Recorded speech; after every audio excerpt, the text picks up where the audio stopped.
Bonjour à tous, chères flammes, j'espère que vous allez bien. Althea a été créée pour vous accompagner sur votre parcours, pour vous aider à retrouver votre propre essence et à vous dépouiller de vos conditionnements. J'ai créé cette chaîne pour vous aider, pour partager, pour que vous vous sentiez moins seul. Alors merci de liker et de vous abonner pour ne rien manquer. Et puis, si vous voulez une guidance personnalisée ou un thème de numérologie karmique, je vous mets mon adresse mail en dessous en descriptif. Alors, cet épisode est consacré à la validation du lien. Votre jumeau vous a quitté, il vous a laissé en plan. Vous souffrez, vous descendez en enfer, dans votre propre enfer. Vous vous questionnez sur ce lien qui ne rentre pas dans ce que vous avez connu auparavant. Les termes de flamme jumelle viennent à vous et vous vous questionnez. Alors je vous expose ma vérité. Ce n'est pas la vérité, vous prenez ce qui vibre en vous.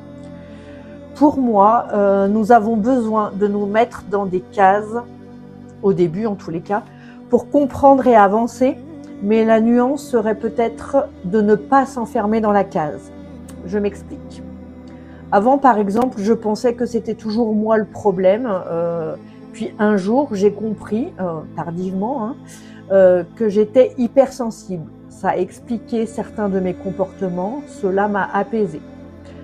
Petit aparté d'ailleurs sur ce parcours, les personnes, les chasers et les runners sont souvent des hypersensibles. Et il y aura un équilibrage qui va se faire avec l'épuration des traumas. L'hypersensibilité prendra une place plus juste, beaucoup moins disproportionnée, mais ce n'est pas le sujet ici, je ferai peut-être un podcast à ce sujet. Alors en bon chaser, vous allez vouloir aller chercher une validation extérieure. Le chaser n'a absolument pas confiance en lui, sa valeur est à 0, même en négatif je dirais. Il a besoin de se rassurer. Donc en début de parcours, le message du parcours serait plutôt de ne pas chercher de validation extérieure, mais le chaser en est incapable, vraiment incapable. Il est en quête de vérité. Alors il va se tourner vers des personnes bonnes et des beaucoup moins bonnes. Un médium va valider le lien par exemple, un autre va dire non. Surtout si vous vous adressez à des personnes qui ne connaissent pas ce contrat d'âme et qui ne l'ont pas vécu. Alors adressez-vous vraiment à des gens qui ont vécu, assurez-vous que ces gens ont vécu ce parcours. Le chaser va s'épuiser à chercher une validation extérieure, dépenser de l'argent, on ne va pas se le cacher, ça fait partie d'une addiction. Et il n'aura pas cette certitude qu'il espère tant, qui le rassurerait tant, qui arrêterait son gyrophare, alerte au secours.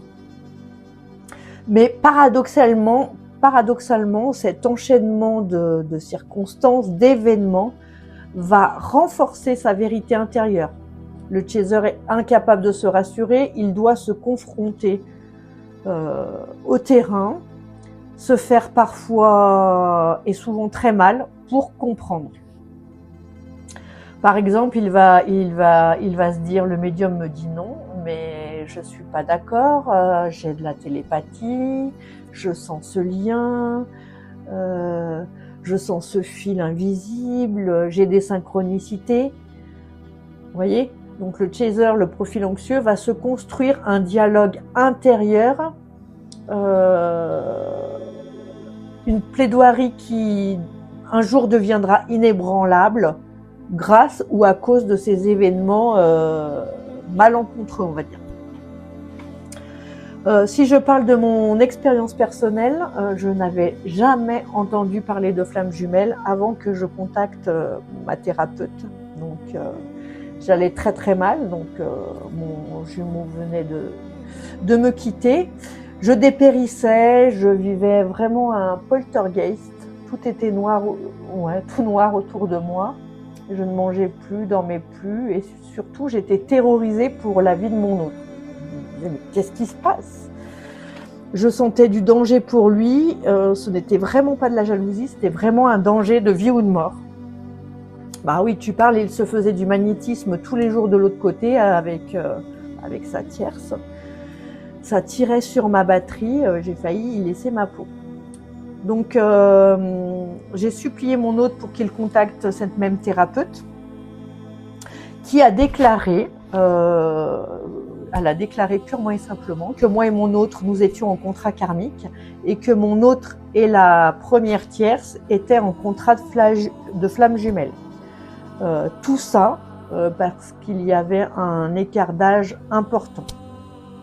Alors la vie est joueuse, hein, car mon autre n'a pas voulu rentrer dans cette étiquette de flamme jumelle. Il trouvait que c'était des bêtises. Et c'est à ce moment-là que moi j'ai appris qu'un lien de flamme jumelle c'était compliqué, que c'était vraiment la merde. Mais je n'étais pas touchée puisque j'avais accepté la vérité de la thérapeute. Oui, alors cette thérapeute a coupé le fil entre nous. Elle a demandé à mon hôte de ne plus communiquer avec moi pendant 7 jours. Tous les jours, il m'envoyait des emojis. Super bien coupé le fil, j'y suis encore 3 ans après. Vous voyez, quelle expérience. Ou alors une autre expérience. Une fois, j'ai contacté une personne bien en vogue sur les réseaux, qui a un style bien particulier, et qui s'est mis littéralement à me hurler dessus. C'est un pervers narcissique. Vous avez touché le gros lot avec lui. Je me suis dit, mais j'étais atterrée. Je me disais, mais elle est folle, je vais raccrocher. Bon, je ne l'ai pas fait. Ça donne aussi des indicateurs sur le profil du chaser, sur celui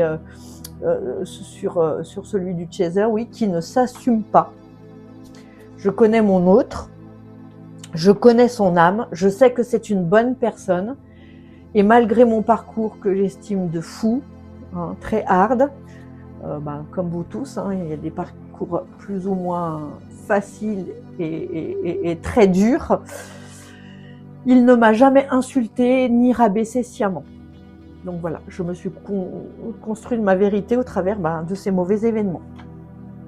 Peu à peu, le chaser va rentrer dans le monde des flammes jumelles. Il va écouter, se nourrir d'une multitude de vidéos pour comprendre, explorer ce qu'il vit. Encore une autre addiction finalement, mais qui est nécessaire, j'ai envie de vous dire. Il va faire le tri dans ce qu'il va écouter, dans ce qu'il va trouver, dans ce qu'il va vibrer, et ainsi se construire sa vérité. Il va véritablement, pendant un temps assez long, manger FJ, dormir FJ, rêver FJ. C'est aussi un moyen pour lui d'être encore plus présent avec son autre, dans une autre réalité. Voilà, il ne veut pas le quitter, il ne peut pas. Il ne peut pas. Plus tard, il va comprendre que la séparation n'est qu'illusoire et que l'autre en face de lui est tout bonnement son miroir, une partie de lui.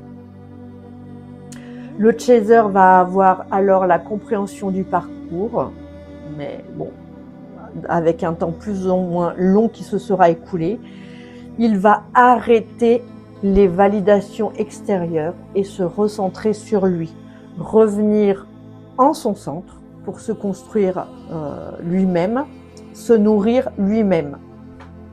Cela paraît très très simple à dire comme ça, mais c'est une tâche titanesque, extrêmement difficile à réaliser. Mon conseil sur la validation du lien, si vous êtes en début de parcours, vous ne pourrez pas vous empêcher d'aller chercher et fouiner pour trouver votre vérité. Je vais quand même toutefois vous rappeler les caractéristiques de la flamme jumelle pour qu'il n'y ait pas de fausses croyances. Donc, premièrement, il y a une reconnexion forte. Ce n'est pas un coup de foudre, c'est vraiment une reconnaissance d'âme.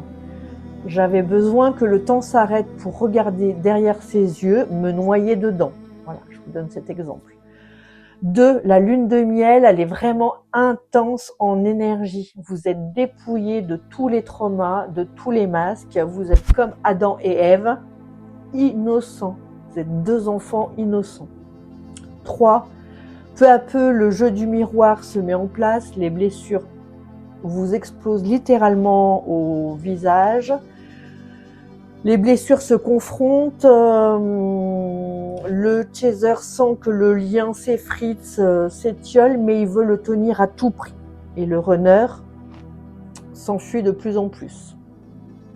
4. La rupture qui vous envoie directement dans votre nuit noire de l'âme.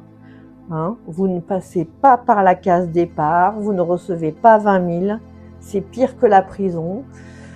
Le soleil brille noir, c'était mon cas, apparemment pas pour tous.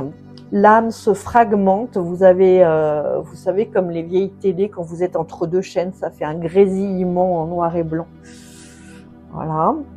5. La période de déconstruction, d'épuration des traumas, du transgénérationnel, des mémoires karmiques. Je vous assure que vous le sentez passer. 6. Des synchronicités de fou, de la télépathie. Parfois, vous pouvez sentir votre jumeau dans la même pièce énergétiquement. 7. Un éveil, une élévation. Vous n'êtes plus la même personne, vous ne pouvez pas retourner en arrière. Il y a vraiment un avant et un après. Voilà, je pense que je n'ai rien oublié. Si j'ai oublié quelque chose, vous me le direz en commentaire. C'est un parcours extrêmement souffrant, contraignant. Vous n'avez pas le choix. Vous êtes poussé par la source avec une guidance intérieure pour cheminer. Ça pique, ça fait mal, mais c'est un parcours de guérison, de retour à soi, de délivrance. Essayez de voir ce parcours comme un escape game. À chaque guérison et épuration et aussi intégration, vous passez une porte. Et plus vous passez de portes, plus vous vous rapprochez de la sortie. Armez-vous de courage, vous êtes fort, vous êtes forte, croyez en vous. Et si vous avez besoin de moi, je me tiens à votre disposition pour une consultation. Si tu te reconnais dans ce que je partage, j'aimerais beaucoup savoir où tu en es dans ton parcours. Tu peux me le dire en commentaire. Merci d'être là et prends bien soin de toi. Excellente journée ou soirée et à bientôt pour un prochain podcast.